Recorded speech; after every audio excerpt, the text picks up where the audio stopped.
He didn't lose power on the battlefield. He didn't lose it in the streets. Benito Mussolini lost power in a quiet room in Rome, surrounded by men who had once sworn loyalty to him.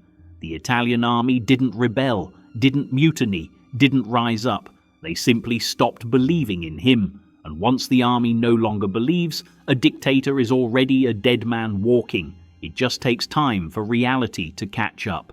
Italy, in the summer of 1943, was a country collapsing in slow motion.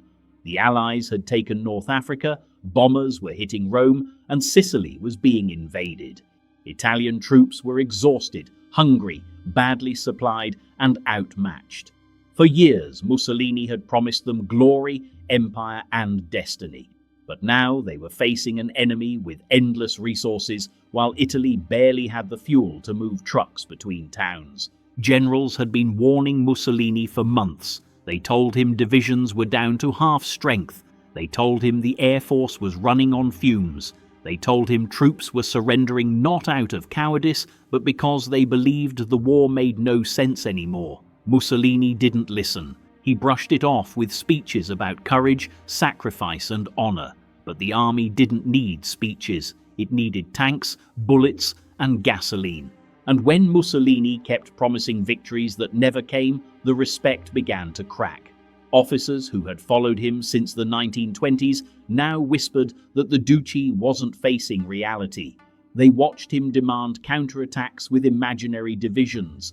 They watched him boast that Italy would throw the Allies back into the sea when they didn't even have functioning radios on half the front lines. The more delusional he sounded, the more the generals pulled away. The breaking point came on the night of July 24, 1943.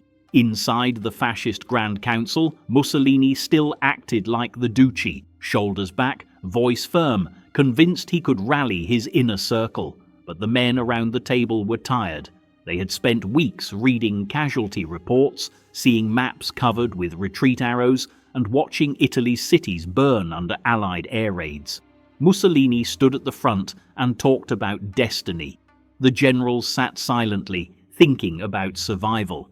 Dino Grandi, one of Mussolini's oldest allies, finally stood. He didn't shout. He didn't insult the Duce. He simply said the truth.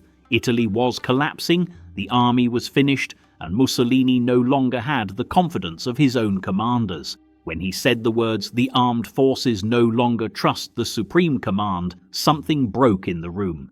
That sentence was a knife twisting in the heart of Mussolini's authority. For 2 decades he had ruled because the army obeyed him without question. Now the generals were openly admitting they no longer believed he could lead the war. The vote came. 19 members turned against him. Only 7 supported him. Mussolini walked out stunned, unable to accept what had happened. For the first time in his political life, he had lost a room. The next day, July 25th, was the moment everything collapsed. Mussolini entered the royal palace expecting to update the king on military matters. He had no idea what was about to happen. King Victor Emmanuel III looked at him not with loyalty, not with respect, but with cold detachment.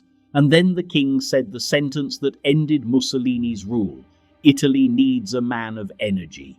Mussolini tried to respond, tried to explain, but the king didn't care. He informed the Duce he was dismissed, effective immediately. Marshal Badoglio would take control of the army.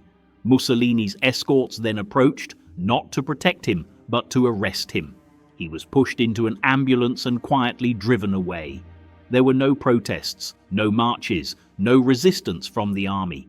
Soldiers simply accepted the order and moved on. The man who had once dominated Italy now discovered that loyalty built on fear collapses fast when the fear disappears. From that moment forward, Mussolini's life was no longer in his hands. He was moved between locations for his own protection, but everyone understood the real reason. The new government wanted him as far away from Germany as possible. Hitler was furious when he learned the news. To him, Mussolini wasn't just an ally. He was a symbol, and now that symbol had fallen. Badoglio tried to reassure the Germans that Italy would keep fighting, but behind the scenes, Italian officials were desperately negotiating with the Allies, trying to find a way out of the war.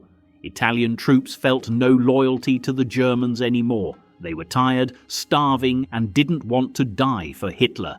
Many Italian commanders quietly prepared to switch sides the moment an armistice was announced. In September 1943, Italy officially surrendered to the Allies. German forces immediately invaded the country, seized control of the north, and launched a desperate search to find Mussolini before the Allies did. Hitler wanted him alive, not because Mussolini still mattered militarily, but because his fall was a humiliation that Hitler couldn't accept. His closest partner had been overthrown by his own people. That could not stand. German commandos eventually located Mussolini at a remote hotel high in the Gran Sasso Mountains. In a dramatic airborne raid, they swooped in with gliders and rescued him without firing a shot. Mussolini, pale, tired, and mentally broken, was flown to Germany. Hitler embraced him, insisting he would still lead a new fascist state in northern Italy, but everyone could see the truth. Mussolini wasn't a leader anymore. He was a puppet. The Germans installed him as the head of the Italian Social Republic, a fake government completely controlled by Berlin. Mussolini signed laws, gave speeches, and appeared in photos, but none of it mattered. He had no real power. Italian civilians hated him, the army despised him, and partisan groups grew stronger every month, determined to end what little remained of fascist rule. By 1945, the war was almost over. Germany was collapsing. Hitler was trapped in Berlin, and Mussolini knew he would be next. His speeches became darker, almost desperate, filled with talk about destiny and sacrifice, but nobody listened anymore. Even his bodyguards sensed it was only a matter of time before Italy turned the last page on him. In April 1945, with Allied forces pushing north, Mussolini decided to escape. He planned to slip into Switzerland, then flee to Spain.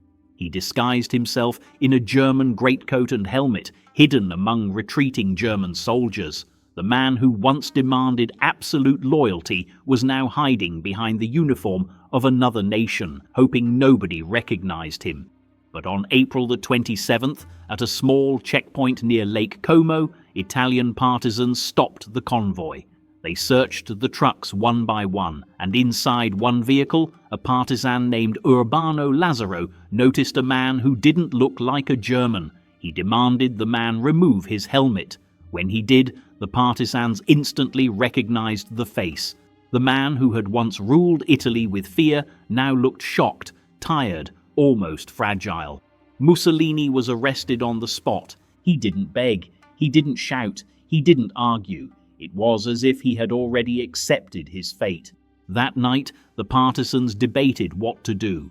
They knew the Germans would try to rescue him again. They knew the Allies might use him for political negotiations.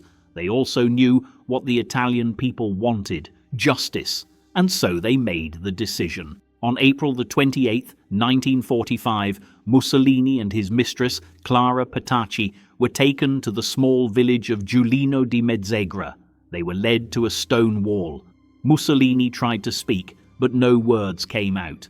Clara stepped in front of him, refusing to move. The gunman fired. Mussolini collapsed instantly.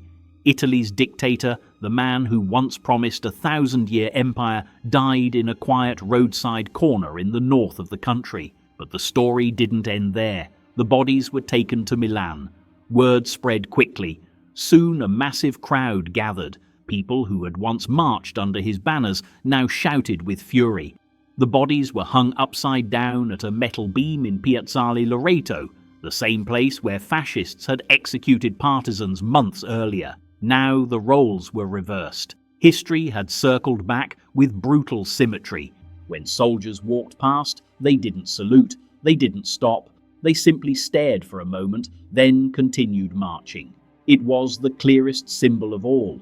The army that once obeyed him now saw him as nothing more than another dead man in a war full of dead men. Mussolini's downfall wasn't a surprise, it wasn't sudden, it wasn't a twist, it was a slow-motion collapse that began the moment he refused to face reality. He lied to the army, he lied to his people, he lied to himself, and in the end, the army simply stopped following him. Not with a rebellion, not with a coup, but with quiet indifference. Once the army stopped believing, everything else followed. The government fell, Germany abandoned him, civilians turned against him, and the man who had once filled Italy's streets with marching boots ended his life hiding in a truck, hoping nobody recognized him. That is the exact moment Mussolini lost everything, the moment his army realized he could no longer lead them, and the moment they let him fall. From that point on, the rest of the story was just gravity doing its work.